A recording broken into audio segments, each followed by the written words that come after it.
Капрезе салаты мен песто соусын дайындайтын боламыз. Ол үшін бізге капуста, рикотта, кокос майы, қызанақ, чеснок және де петрушка қажет болады. Петрушканы осылай майдалап тураймыз.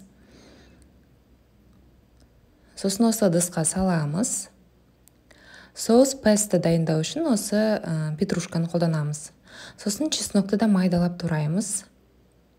Барлығын осы ыдысқа саламыз.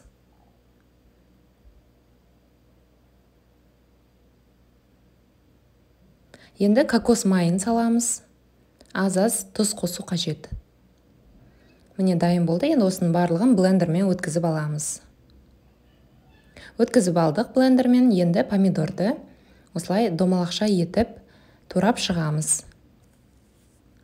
Бұл бізге капрезе салатын жасау үшін қажет. Енді рикоттаны алып, дәл осылай турап шығамыз.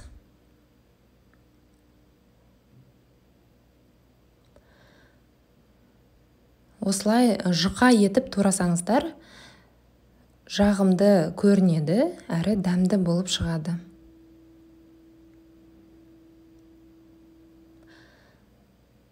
Міне енді біз капустаны осылай әсемдеп жан-жағына салып шығамыз. Салатный листья қолдансаңыздар болады, бірақ маған осылай капуста ыңғайлы. Міне, енді осының үстіне помидор мен рикоттаны кезектестіріп салып шығамыз. Помидор, рикотта, помидор, рикотта, помидор, рикотта. Міне, енді жаңағы соусымызды үстіне салып шығамыз.